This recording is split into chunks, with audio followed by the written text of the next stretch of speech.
Alors, on est très heureux de vous accueillir pour ce webinaire sur la thématique donc, de la certification HAS, comment les solutions numériques vous font gagner des points. Merci à tous, je suis Betty Santelli, directrice commerciale de l'offre Parcours Patient au sein du groupe Open et j'ai le plaisir d'animer ce webinaire. Je vous partagerai le nom des intervenants juste après. Donc, ce webinaire, je rappelle, c'est autour de la certification HAS, comment les solutions numériques vous font gagner des points. Sujet passionnant qui nous tenait à cœur d'animer et avec lequel on souhaitait échanger aujourd'hui. Donc n'hésitez pas, vous avez un petit chat dans lequel vous allez pouvoir poser vos questions tout au long du webinaire.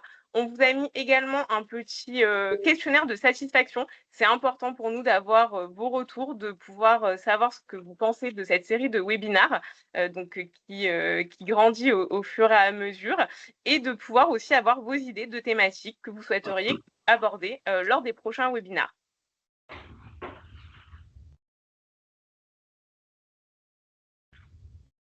En préambule, donc n'hésitez pas à poser vos questions tout au long du webinaire via le chat.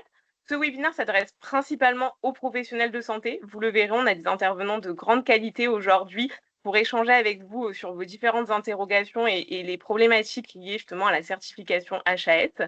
Une session de questions-réponses est prévue en fin de présentation. Donc, posez vos questions tout au long de l'échange. On essaiera de répondre à un maximum de questions en fin d'échange. Et donc, si jamais les diaporamas sont affichés en miniature, vous pouvez cliquer sur la slide pour pouvoir les agrandir. Ce webinaire donc, est enregistré. Un replay sera disponible et bien sûr, les micros et caméras des participants sont coupés tout au long du webinaire.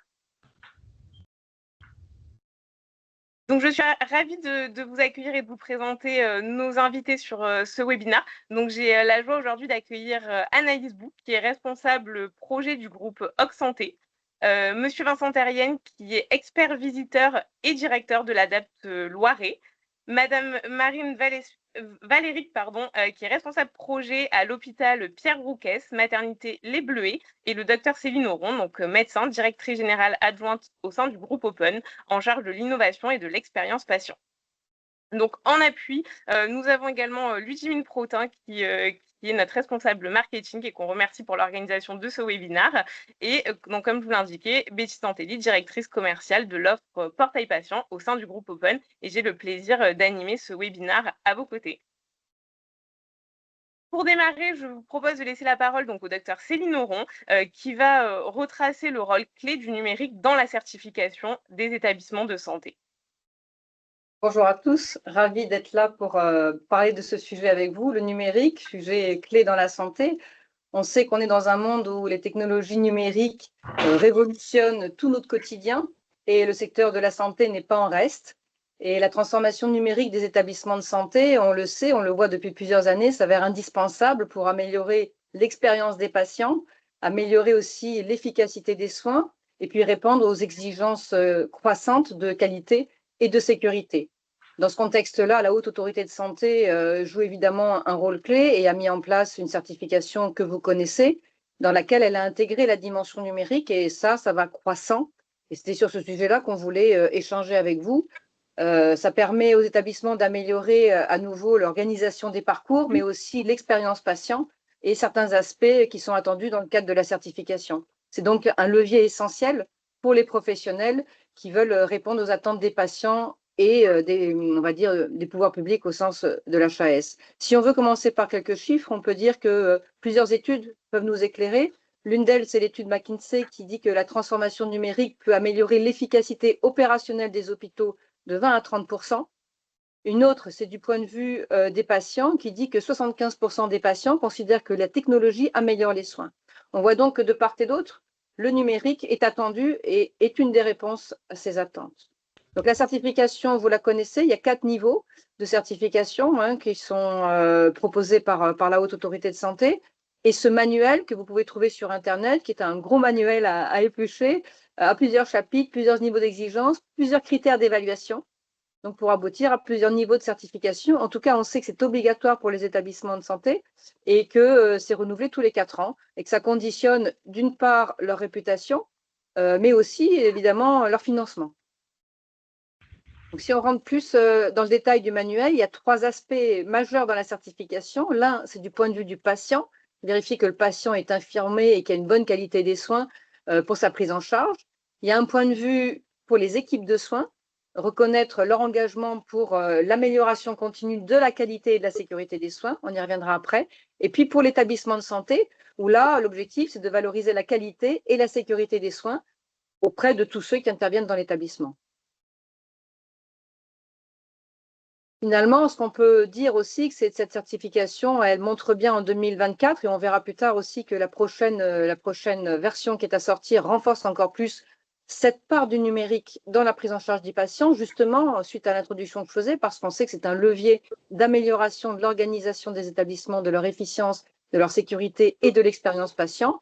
C'est en cohérence avec les politiques de santé publique. On peut parler du Ségur du numérique en santé, avec le Ségur 2 qui vient de sortir, la feuille de route du numérique en santé portée par la délégation numérique en santé. On pourrait ajouter aussi le programme Open, que vous connaissez pour les établissements, et le programme CARE, qui est sur la sécurité en lien avec le digital. Dans tous les cas, l'objectif, c'est de développer les usages du numérique pour assurer une continuité et une sécurité des soins. Les audits viennent justement regarder ces différents points.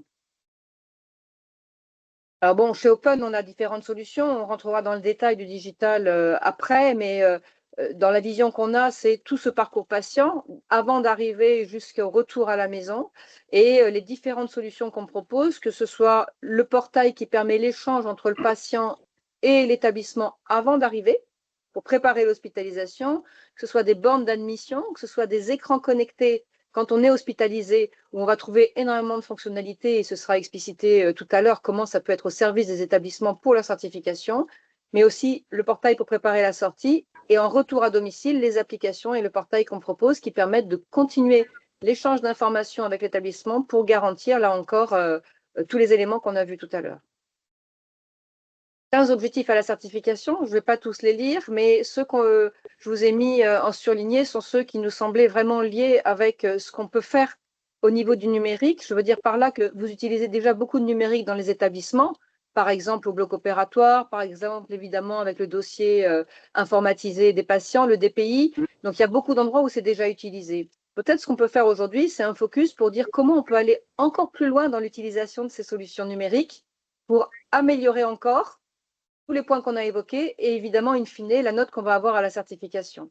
Donc, on va reprendre ces points, mais vous voyez, informer le patient, l'impliquer, associer les proches et les aidants, travailler les conditions de vie, le lien social, le fait d'évaluer ses pratiques, de récupérer de l'information en évaluation clinique, donc d'utiliser ces solutions à cet effet, le fait d'avoir des orientations stratégiques sur le territoire, le digital nous y aide encore, d'avoir un engagement des patients individuels collectifs, d'avoir une réponse opérationnelle aux différents risques auxquels l'établissement est confronté.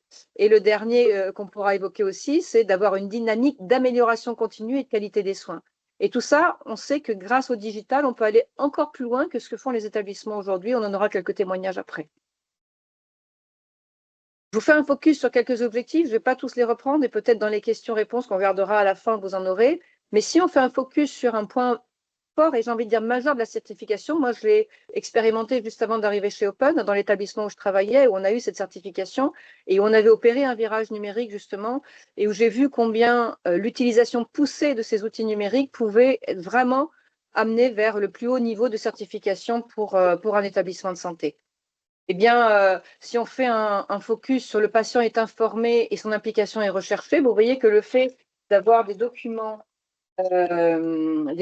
thérapeutiques dans une application, par exemple, qu'on va pouvoir donner au patient avant qu'il arrive, c'est-à-dire qu'en fonction de son parcours, il va retrouver dans son application des vidéos ou des documents qui vont lui expliquer comment se prendre en charge. C'est très valable, par exemple, pour la RAC ou pour d'autres parcours en ambulatoire. Ça peut permettre aussi de partager des campagnes de prévention, de retrouver des fiches conseils. Et si on va plus loin et qu'on rend le patient acteur au-delà de l'information, avoir du e-consentement avant d'arriver, avoir des directives anticipées, pouvoir identifier la personne de confiance avant même le séjour, pouvoir remplir a posteriori des questionnaires de satisfaction ou accéder à l'éducation thérapeutique. On voit bien que les applications qui sont proposées et les solutions qui vont un peu plus loin que ce que j'évoquais tout à l'heure peuvent renforcer ces différents aspects qui sont attendus dans la certification et qui font partie de toute façon de la qualité des soins proposés par les établissements de santé. Si je fais un focus sur les conditions de vie et le lien social du patient, qui doivent être prises en compte dans le cadre de sa prise en charge, c'est ce qui est attendu.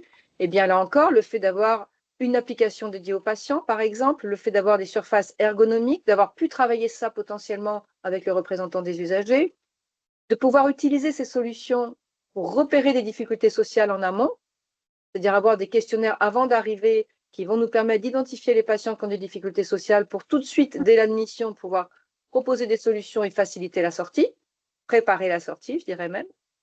Avoir des contenus personnalisés, tout ça sont des éléments qui viennent à nouveau aider à répondre à ce critère.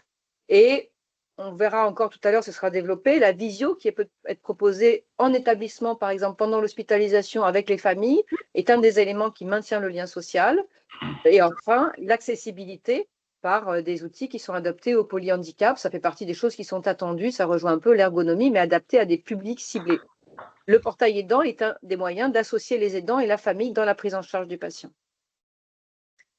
Un dernier point où je fais un focus particulier, et à nouveau on continuera d'échanger dans les questions, c'est l'établissement développe une dynamique d'amélioration continue de la qualité des soins.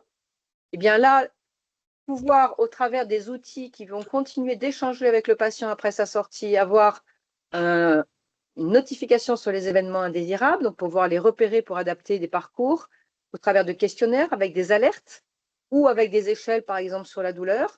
Ça va remonter des informations qui vont nous aider à être dans une dynamique d'amélioration continue.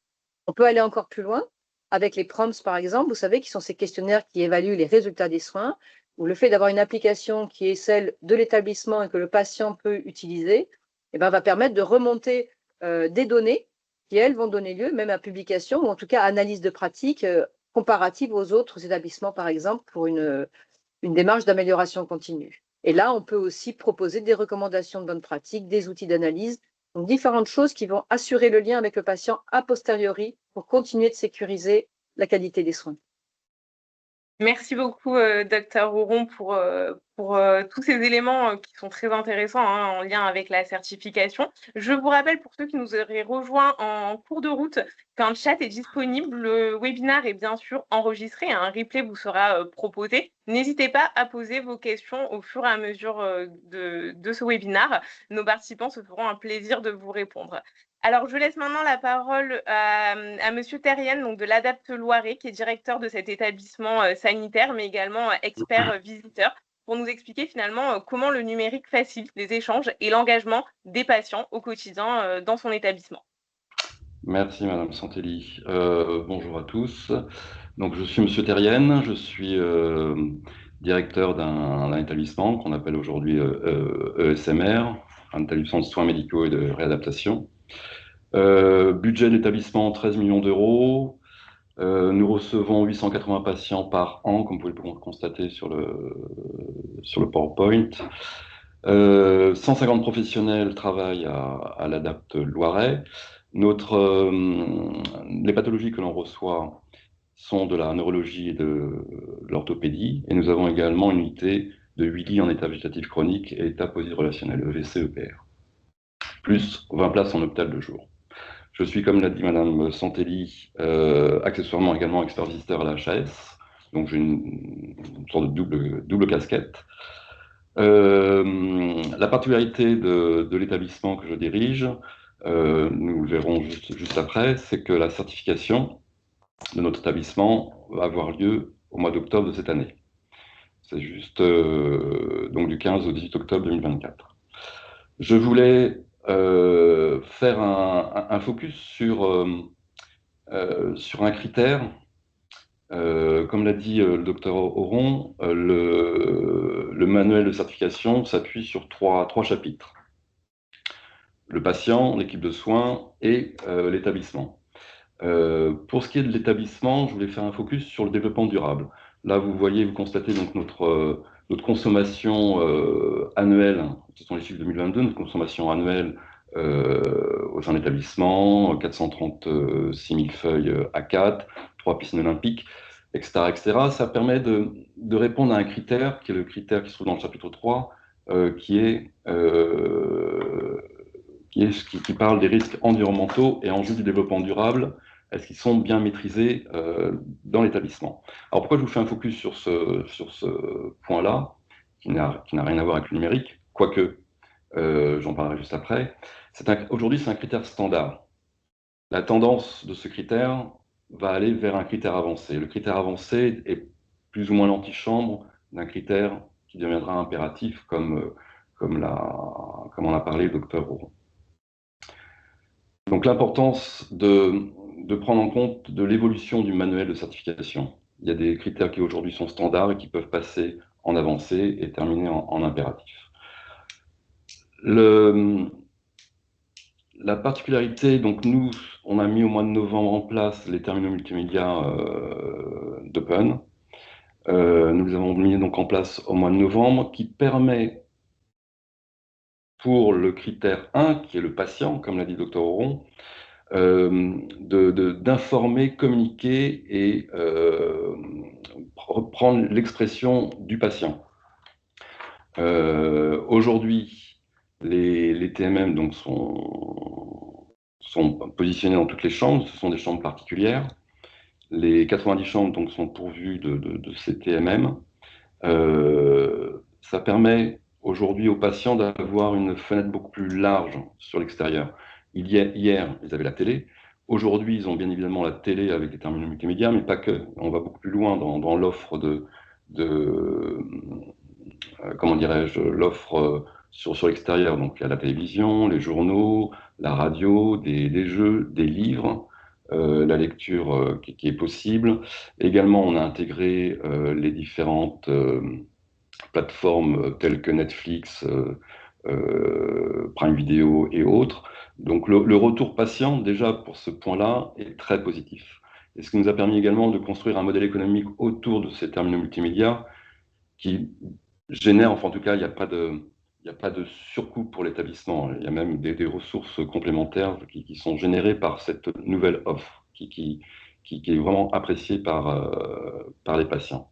Et pour répondre au chapitre 1, qui est autour du patient, le fait d'avoir mis ces terminaux multimédia, on apporte de l'interactivité avec le patient. Donc on répond à plusieurs critères du chapitre 1. Nous allons intégrer le questionnaire de satisfaction sur ce terminal multimédia, ce qui permet justement, on revient sur ce que je vous disais tout à l'heure, le développement durable, donc moins de papier, et surtout un retour des questionnaires de satisfaction plus conséquent. Hein. Je pense que tous les établissements ont la même problématique sur le retour des questionnaires de satisfaction qui sont assez faibles. Le fait d'avoir mis les terminaux multimédia en place, on génère un retour beaucoup plus conséquent du questionnaire de satisfaction. Pour vous expliquer l'interactivité, c'est que 3-4 jours avant la fin du séjour du patient, nous lui envoyons un pop-up sur son terminal et nous l'invitons à remplir ce questionnaire de satisfaction, ce qui permet d'avoir des retours assez conséquents. Nous allons intégrer, nous sommes en cours d'intégration du logiciel de restauration.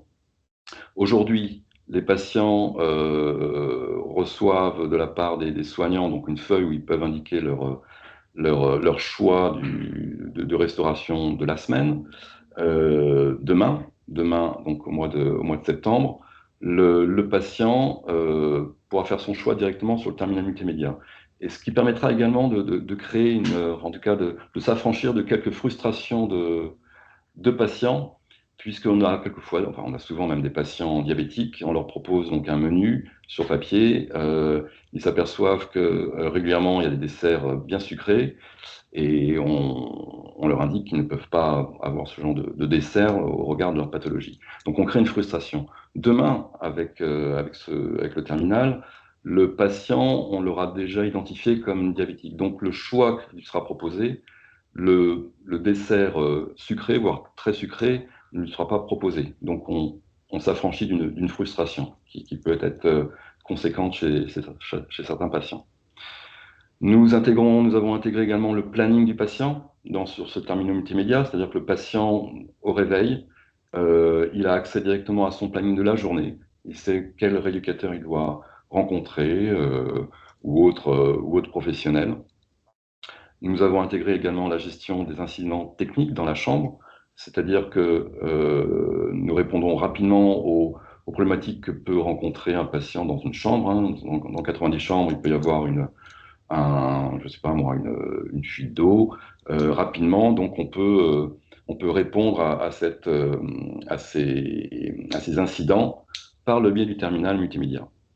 Et nous avons intégré un lien, je ne sais pas si vous le savez, mais tout patient dans un établissement sanitaire peut déclarer des événements indésirables. Il y a un lien au niveau comment dirais-je, le gouvernement a créé un site pour que le patient puisse déclarer des événements indésirables. Nous avons intégré dans le terminal un lien direct sur cette plateforme pour que le patient puisse déclarer des événements indésirables. Donc ça, c'est également un plus en tout cas, ça répond à certains critères du chapitre 1 du manuel de l'HAS.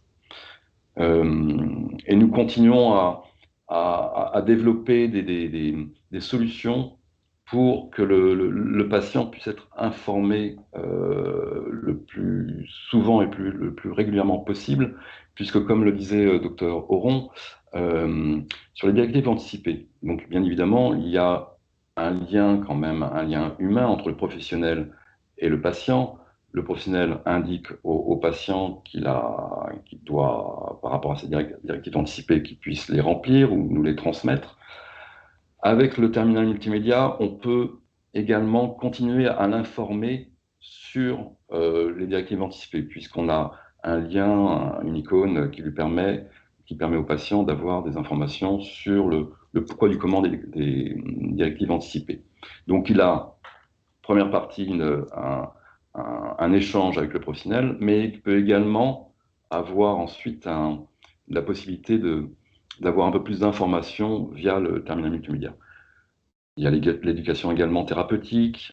Il y a, comment dirais-je, les solutions sont très très très très larges. Le spectre des solutions de cette solution, de ce terminal, ce spectre est très large. On développe régulièrement de nouvelles solutions pour informer, communiquer et reprendre, en tout cas prendre l'expression du patient grâce à ce terminal multimédia.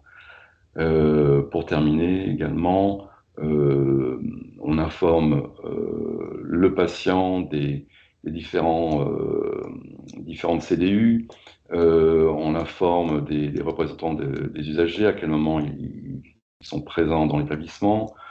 On leur envoie ponctuellement des informations, ça peut être des informations globales pour tous les patients, mais simplement une information qui peut être simplement sur une aile, s'il y a des travaux, ou simplement une information directement dans la chambre du patient. En tout cas, voilà, c'est très interactif. Les patients apprécient beaucoup cette solution, ainsi que les professionnels. Comme je vous l'ai dit en préambule, on l'a mis en place au mois de novembre. On est en train de continuer à développer les outils autour de ce terminal. Et en tout cas, tout le monde est enchanté d'avoir ce genre de solution. Et ça répond, comme je l'ai dit juste auparavant, ça répond également aux attendus de l'HAS, d'être en interaction quotidienne avec le patient. Très bien. Merci, Monsieur Terrien, effectivement, pour cette intervention passionnante où vous montrez concrètement, finalement, l'impact du numérique dans le quotidien des patients, des équipes de soins et de l'établissement, qui est effectivement en lien, bien sûr, avec la certification HAS, mais surtout, finalement, un point du quotidien. Je vais maintenant laisser la parole à Marine Valric, donc, qui est responsable projet au sein de l'hôpital Pierre Rouquès, maternité Les Bleuets. Avant de vous laisser la parole, je rappelle effectivement que vous avez une conversation disponible en haut qui vous permet de poser toutes vos questions. On en a déjà eu, on prendra un temps au moment de l'échange questions-réponses pour y répondre. Bonjour à tous et à toutes. Marine Vallery, je représente l'hôpital Pierre Rouquès Les Bleuets. J'ai fait une petite présentation sur la slide suivante pour présenter brièvement notre établissement qui est un hôpital avec 4 grandes activités organisées autour de la vie intime des femmes, avec une unité d'obstétrique et une maternité qui fait plus de 3100 accouchements par an, une unité de PMA, une unité de santé sexuelle avec une activité d'IVG, de contraception, d'accueil d'un public jeune et trans, et une unité de gynécologie avec à la fois une prise en charge en gynécologie médicale et une prise en charge en chirurgie gynécologique, et des activités d'enseignement et de recherche. Donc, je vous propose sur cette diapositive d'avoir aussi des chiffres clés. Nous avons 8 salles de naissance, 2 lits de pré-travail, 3 salles de bloc opératoire, dont une dédiée à l'urgence, donc césarienne en urgence. Nous avons une salle de réanimation pédiatrique, 52 lits et 10 places de chirurgie ambulatoire. Nous sommes depuis 2019, enfin nous sommes une maternité niveau 1, mais donc depuis 2019, nous sommes en expérimentation avec l'Agence régionale de santé pour envisager le développement de prise en charge de bébés prématurés. Donc pour cela, nous avons 6 lits actuellement qui nous permettent de prendre en charge les bébés à partir de 35 semaines et de 2 kilos. Et nous mutualisons notre salle de réveil avec l'hôpital Trousseau, donc hôpital APHP, avec lequel nous sommes mutualisés sur ces activités-là. Donc ça vous permet d'avoir une vue globale. Pour tout vous dire, le mois de mai 2024 a été un mois de certification pour nous, parce que nous avons eu 2 certifications. La certification HAS, donc du 28 au 31 mai. Donc pour nous, c'est tout frais. Et nous avons aussi répondu au label IHAB. Donc nous sommes depuis 2007 la seule maternité d'Île-de-France à avoir ce label, qui est le label Hôpital Ami des bébés. Et donc, on avait le renouvellement de ce label mi-mai 2024. Et donc, sur ces 2 grosses certifications, nous avons dû répondre à des critères, qualité et patient. Donc, je vais expliquer après comment l'outil nous a permis de répondre à différents critères. Voilà, mais l'idée, c'était aussi de vous expliquer que nous avions eu pour ces certifications des gros enjeux, à la fois pour fédérer nos équipes autour d'une démarche ensemble pour les bonnes pratiques des soins. L'objectif, ça a été aussi pour nous d'intégrer dans l'équipe d'encadrement la qualité, de structurer une démarche autour des sujets de terrain et des impératifs de la certification, mais aussi renforcer notre communication sur la qualité et la gestion des risques. Donc pour cela, on a choisi de déployer la solution open pour répondre aux critères de la HAS et aussi aux critères du label IHAB. Comment et pourquoi? En fait, jusqu'alors, le constat était que nous avions au sein de notre établissement beaucoup d'affiches dans les chambres et dans les espaces divers, d'attente, de couloirs, qui nous permettaient tant bien que mal de répondre aux critères qui ont été détaillés un petit peu plus tôt dans ces présentations. Donc, on avait des affiches qui n'étaient pas toujours référencées, qui n'étaient pas toujours validées côté qualité, qui n'étaient pas forcément non plus mises à jour. Et notre souhait, c'était d'avoir un outil qui soit unique, dynamique et qui soit sur mesure. Moi, je suis aussi responsable des parcours patients, donc j'ai aussi cette vision-là dans l'utilisation de nos outils. Enfin, je l'ai pas toute seule, hein, nous l'avons ensemble.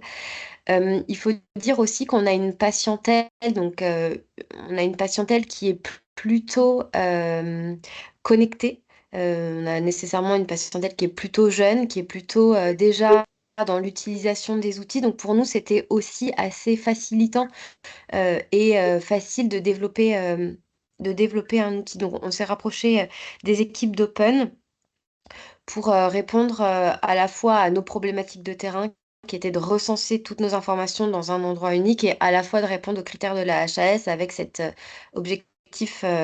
objectifs en mai 2024. On s'est donc équipé de 47 écrans non, pardon, 52 écrans en chambre et donc de 9 écrans dynamiques dans les espaces d'attente. Dans les espaces d'attente, on a donc décidé de développer du contenu de communication adapté aux spécialités dans lesquelles étaient imbriqués, enfin, dans lesquels étaient déployés les outils. Ça nous a aussi permis de référencer le contenu obligatoire pour la HAS, à la fois tout simplement sur les directives anticipées, sur les personnes de confiance, sur les chartes, les tarifs, sur la nécessité d'informer les patients en situation de handicap, donc de déployer aussi au sein de ces outils des chartes en FALC, donc facile à lire et à comprendre. Et on a pour cela décidé d'avoir une équipe donc de 5 personnes qui étaient formées à l'utilisation de cet outil. Donc les cadres, l'équipe de communication, l'assistante de direction et l'équipe qualité. Ça nous a permis aussi de centraliser notre contenu et de nous approprier sur le terrain l'outil. Voilà exactement l'outil tel qu'il apparaît dans nos espaces d'attente. Donc là, vraiment par hasard, en filmant cette vidéo, on a pu voir qu'on a à la fois du contenu interne, c'est-à-dire comment je peux demander mon dossier médical. Donc c'est un des critères. Et puis aussi, à la fois, on a décidé d'utiliser cet outil pour présenter les campagnes obligatoires autour du tabac, autour de l'alcool. Donc comme je vous le disais, on a listé d'abord les critères. On a aussi créé notre contenu qui permettait de répondre à ces critères, où on a été chercher les campagnes auprès, enfin, sur les sites qui le diffusent. On a installé les écrans dynamiques dans 9 espaces d'attente. Et ça, c'est l'outil que nous avons créé sur mesure avec les équipes Open dans les chambres. Dans les chambres, on a installé donc des écrans numériques et on a créé sur mesure notre outil qui permet à la fois de répondre aux critères HAS, qui nous ont permis aussi à la fois de répondre aux critères du label IHAB, qui avait notamment des critères sur comment j'informe les patientes, sur l'allaitement, la mise au sein, le pot à pot, etc. Donc on était vraiment sur des critères qui étaient plutôt le soin. Donc ici, nous avons créé, et donc la patiente navigue avec sa télécommande, nous avons créé des bulles comme des petites applications derrière lesquelles la patiente va retrouver du contenu que nous avons créé, donc soit sous format vidéo, qui est plutôt pas mal et qui permet de manière assez facile d'informer les patientes, mais aussi du contenu sous format flyer ou aussi des QR codes pour répondre aux enquêtes de satisfaction à la sortie.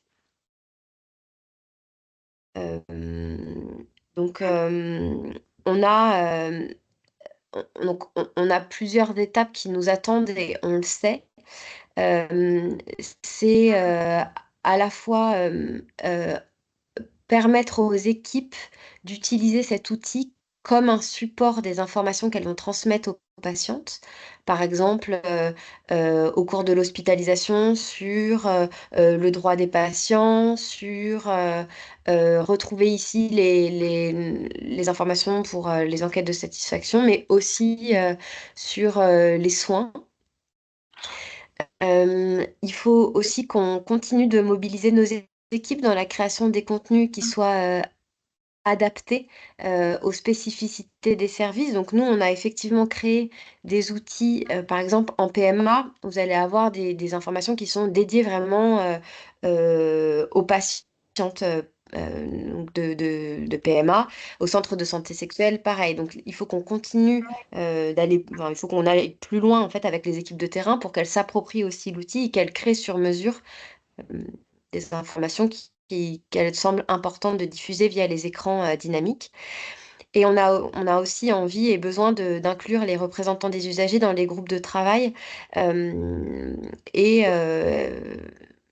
et aussi d'aller plus loin dans la gestion aussi des questionnaires de satisfaction. Donc on, on va aussi créer cet outil-là, je pense aussi avec les équipes open, pour recueillir en fait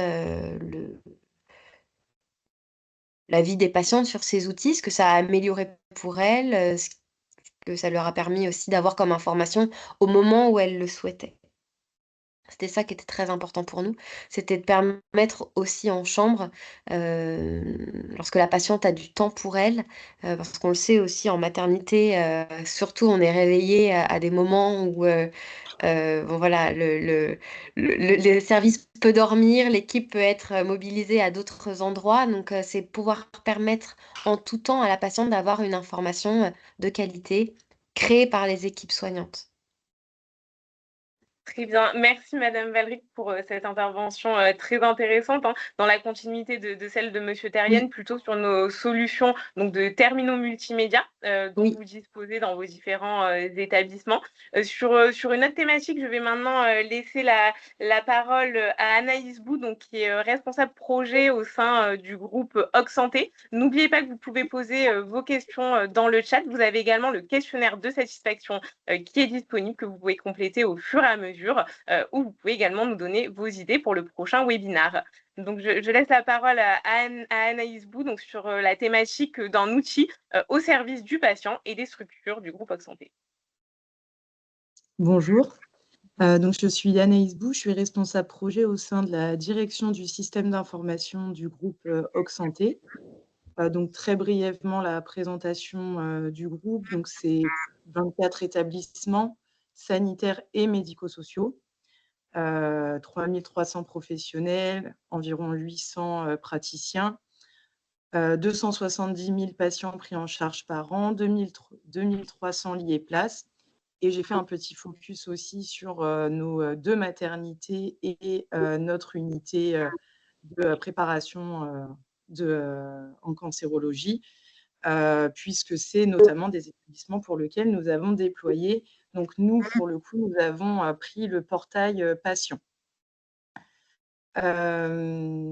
Initialement, dans le contexte initial vraiment de l'acquisition de ce portail, nos enjeux n'étaient pas forcément orientés autour de la certification, mais c'est vrai que c'est des arguments qui sont venus croiser d'autres que je vous présente tout de suite. Initialement, on avait vraiment pour volonté d'axer ce portail pour toute la partie préadmission de manière générale, mais l'idée, bien sûr, c'était de fluidifier tout le circuit administratif de l'annonce à la sortie, et notamment de par la partie vraiment récupération de toutes les composantes de notre dossier de préadmission. Je pense que pour un grand nombre d'établissements, c'est encore parfois compliqué de tout récupérer en amont et ainsi faciliter les accueils des patients. Donc l'objectif, un de nos gros objectifs était donc de fluidifier ce parcours grâce à la numérisation de cette étape. Ça permet du coup de libérer du temps aux agents, mais également aux patients qui n'est plus spécifiquement obligé de se déplacer sur l'établissement pour réaliser cette étape. Donc vraiment, l'idée, c'est de gagner du temps à différentes étapes du parcours. On l'a aussi vu comme une aide à l'identito-vigilance, puisque le patient a la possibilité de nous remonter une erreur d'identito qui aurait été saisie sur notre SI, puisque toutes les informations qui remontent sur le portail sont issues de notre gamme ou de notre DPI. On avait aussi pour vocation, dans la partie administrative, de voir aussi tout le volet facturation. Et donc aujourd'hui, nous l'utilisons également pour transmettre la facture acquittée du patient. Un autre module qui est totalement utilisé et qui a permis de gagner énormément de temps, c'est du coup l'informatisation complète des circuits des appels de la veille et du lendemain. Forcément, ça nous a permis de réduire de manière très, très, très conséquente les appels par les soignants. Donc forcément, ça permet de libérer du temps sur d'autres actions auprès du patient et le patient, lui, en plus, est acteur dans cette étape. Ça permet également de transmettre les heures de convocation puisque bien sûr notre portail patient est totalement interopéré avec notre SI. Donc on a une heure de convocation au plus juste qui est transmise au patient, la veille de son hospitalisation. Et évidemment, nous sommes donc un groupe régional, situé, majoritairement sur le territoire, en Occitanie. Nos patients sont parfois amenés à, être hospitalisés sur, plusieurs structures dans le cadre d'un parcours unique. L'idée était aussi pour le patient de favoriser, son expérience en ayant un portail patient unique, même s'il est hospitalisé sur diverses entités. Dans le cadre du coup de la certification, bien évidemment, ça a mis en exergue aussi, d'autres, finalement, d'autres avantages de cet outil et même, des leviers pour répondre aux critères et aux objectifs. Donc bien évidemment, ça permet aux patients d'être, totalement acteurs de sa prise en charge. C'est finalement aussi des pratiques, que nous, en tant que citoyens et patients, nous avons l'habitude d'utiliser, dans notre vie quotidienne. Mais, dans le cadre, de notre santé et de l'hospitalisation, c'est parfois plus délicat. Là, l'idée, c'est de rendre l'expérience assez interactive et ludique. Puisque donc en troisième point, je parle vraiment d'éducation thérapeutique. On en a parlé juste avant, également. C'est vraiment un véritable levier pour la communication d'informations aux patients, pour pouvoir, vraiment, transmettre un maximum de choses et en étant un petit peu RSE. Hop, je croise un peu, quelques éléments qui ont été dits précédemment, mais c'est vrai, on imprime beaucoup moins, de livrets d'accueil et j'en passe. Il y a vraiment toute la documentation qui est nécessaire à la prise en charge du patient qui peut être mis à disposition et bien sûr, hein, adapté à la prise en charge. On a vraiment des parcours bien spécifiques par typologie de prise en charge, puisque pour, compléter un peu la présentation, on est sur du, MCO, du SMR, de l'établissement psy et aujourd'hui nous avons déployé le portail sur les 3 spécialités. Et donc dans nos MCO, nous avons, de la maternité, des circuits, du coup, en HDJ également, donc que ce soit en SMR ou en MCO. Donc ça permet vraiment de communiquer de manière ciblée et efficace, le patient.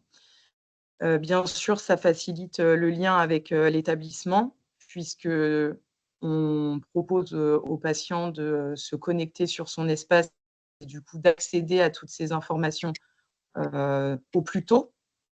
C'est paramétrable, hein, bien sûr, mais nous, voilà, on a différents timings, mais on va dire au plus tôt avant son hospitalisation et donc ça sécurise bien sûr énormément les flux et les échanges de données puisque jusqu'alors on récupère les données et les informations des patients, par parfois des canaux qui ne sont pas toujours très sécurisés.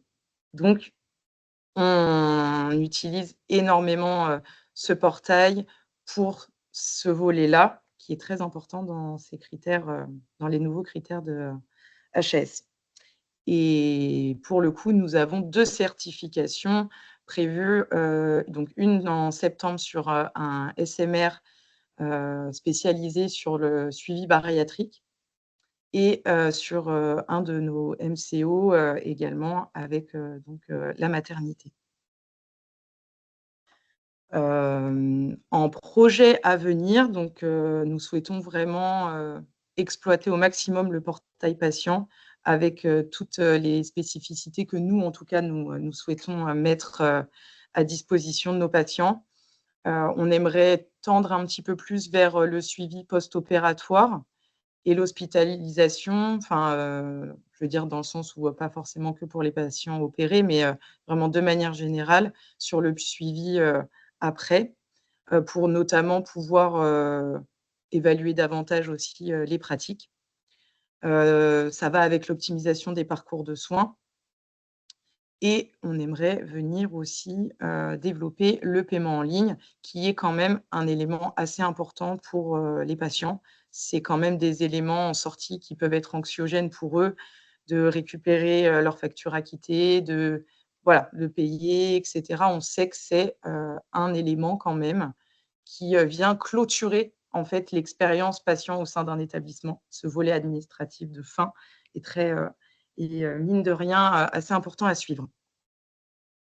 C'est vrai que pour le coup, Engage, dans notre utilisation au sein de Hoc Santé, a su s'adapter à une utilisation sanitaire MCO, mais aussi SMR et en établissement psychiatrique, puisqu'on peut vraiment adapter les parcours et donc on peut aller au plus loin sur l'implication du patient, sur ce qu'on veut lui demander, lui transmettre. Du coup, le curseur est vraiment positionnable comme on le souhaite et nous en avons déjà du coup parlé avec les experts lors des notamment des échanges dans le cadre de la visite à blanc, des choses comme ça.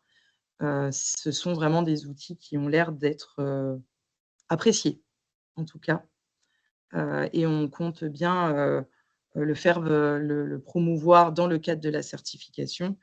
Mais de manière générale, comme je le disais, c'était pas, ça n'a pas été la raison pour laquelle ce portail a été choisi. C'était vraiment de manière globale pour l'apport que ça a au niveau du patient, de la prise en charge et des professionnels. On est sur une volonté d'être plus efficace, bien sûr, de gagner du temps, mais pas uniquement dans le cadre de sa propre activité professionnelle, mais aussi pour le patient. Voilà. Merci beaucoup, Madame Bou, pour ce partage d'expérience très intéressant et passionnant.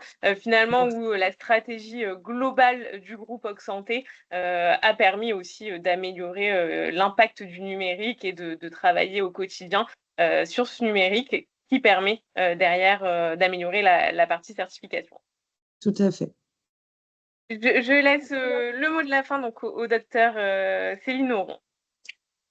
Déjà, je voudrais remercier nos intervenants parce que c'était vraiment passionnant et je reprendrai certains mots qui ont été évoqués, qui montrent bien qu'en fait, la transformation numérique qui est proposée là, en lien avec la certification HAS ou pas, parce que finalement, ce n'était pas l'objet, on voit bien pour chacun, la certification n'était pas le but, mais c'était un élément qui est venu valoriser des actions qui ont été effectuées. C'est qu'en fait, il s'agit d'avoir une meilleure prise en charge des patients, plus rapide, plus précise, plus personnalisée. Et si je reprends les mots que vous avez évoqués, les mots de nos 3 intervenants, c'est être en interaction quotidienne avec le patient. C'est des outils qui sont uniques, dynamiques, qui permettent une prise en charge sur mesure. C'est le fait qu'on laisse le patient intervenir aussi sur son dossier au moment où il a du temps pour lui. Donc, on est assez respectueux et on permet une meilleure expérience de ce point de vue-là. On donne une information, vous l'avez dit, tout ça, c'est vos mots, de qualité qui est adaptée à la prise en charge avec un suivi aussi au-delà de la prise en charge elle-même. L'interopérabilité, vous l'avez évoqué, et c'est majeur dans les établissements de santé, dans l'expérience des patients et des soignants, est un élément phare. Et là encore, vos objectifs à tous, ça a été d'optimiser le parcours de soins, d'adapter ces parcours pour vos patients. Et je trouve ça tout à fait remarquable. Et à nouveau, la certification HAS, elle souligne ces points-là, c'est ce qu'elle attend des établissements. Mais on est bien dans une dynamique des établissements et pas dans un objectif en soi d'avoir la certification, vous l'avez souligné. Au total, on arrive à des soins qui sont de meilleure qualité, qui intègrent toutes les innovations technologiques qu'on a présentées aujourd'hui au cœur de leur fonctionnement.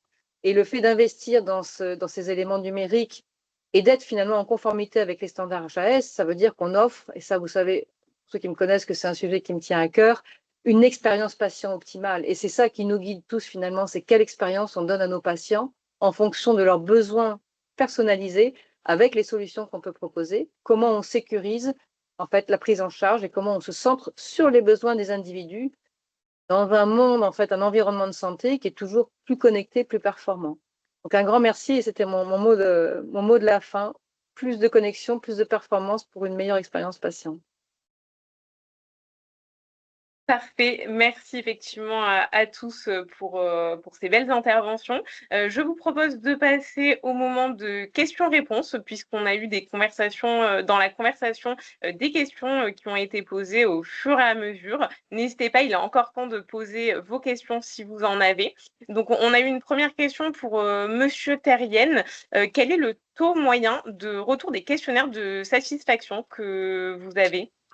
Alors, à l'ADAPT, hein, là où je suis actuellement, comme je l'ai dit, on met les questions de satisfaction à partir du mois de septembre. En revanche, j'avais mis en place la solution des TMM avec Open dans un autre établissement où les questions de satisfaction, le taux a été amélioré. Si je me souviens bien, on est passé de 8%, 8% de questions de satisfaction avant la mise en place des TMM à 30%.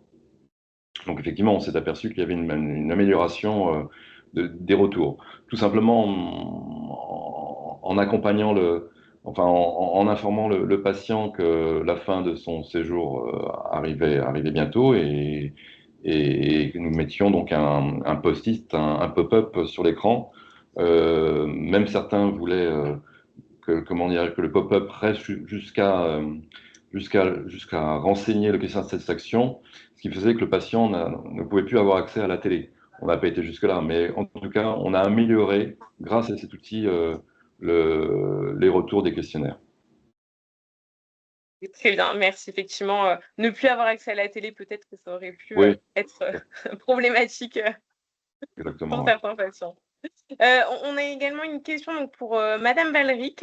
Est-ce que vous pouvez nous en dire plus finalement sur l'accueil de ces outils digitaux que vous avez mis en place dans votre établissement par vos équipes soignantes?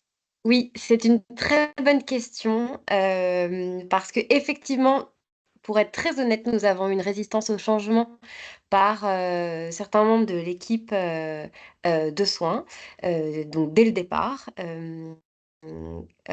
auprès de moi, auprès des équipes Open et cetera. Donc, sous couvert que la patiente ne regarde pas la télé, enfin bon voilà, on a eu plein d'éléments, de la part de l'équipe qui résistaient, clairement au changement. Donc ça, c'est une réalité. L'autre réalité, c'est qu'on avait un grand soutien de la part de l'équipe, médicale et on a embarqué avec nous l'équipe, d'encadrement.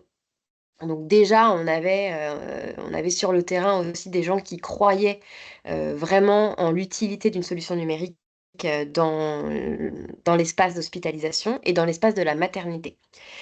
Il faut aussi savoir qu'à l'hôpital Pierre-Rouquet-Slibué, toute notre offre médicale, maternité, PMA et cetera, c'est une offre sur mesure. Donc en fait, proposer un outil sur mesure, ça répondait aussi, et ça faisait écho aussi à l'accompagnement, médical, soignant que l'on met en place. Donc ça a permis en fait à chacun d'y retrouver des valeurs, que l'on recherche, dans les soins. Et on a aussi permis aux équipes de créer un outil sur mesure, c'est ce qu'on disait tout à l'heure. Donc, ça a permis aussi de baisser la résistance au changement parce qu'en fait, l'équipe s'est sentie, intégrée, à la construction d'un outil qui leur ressemble et qui lui ressemble.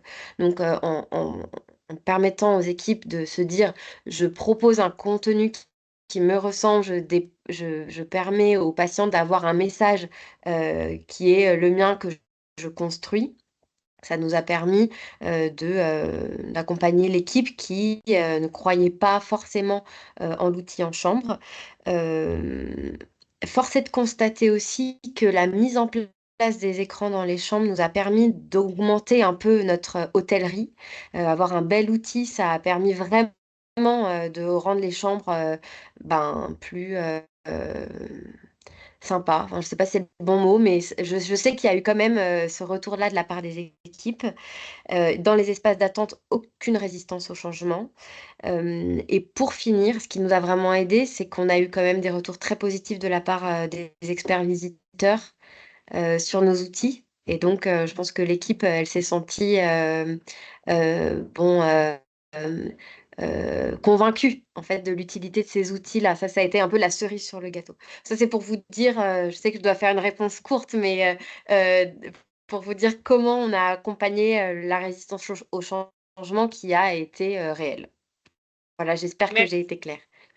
Oui, oui, très bel exemple, effectivement, parce que je pense que c'est un sujet Mm, récurrent que mm. vous avez sûrement tous rencontré à un moment et c'est important aussi de voir qu'à la fin, on a de la satisfaction côté équipe de soins. Oui, Donc, merci pour ce retour.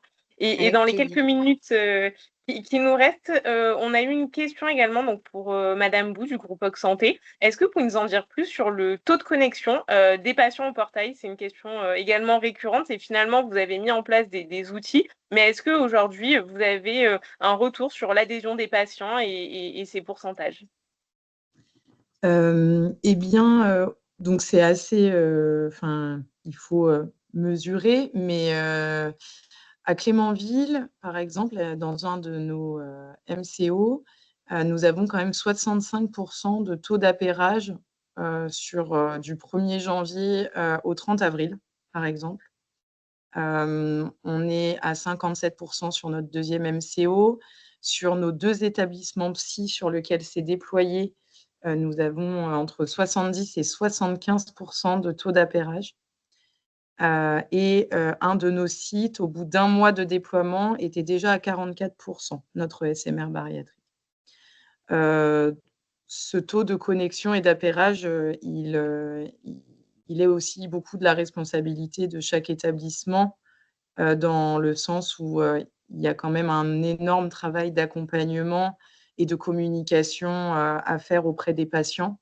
Finalement, c'est pas du tout, une chose, c'est pas chose facile pour tout le monde, hein, finalement, de venir se reconnecter sur un nouvel outil numérique avec une double authentification et cetera.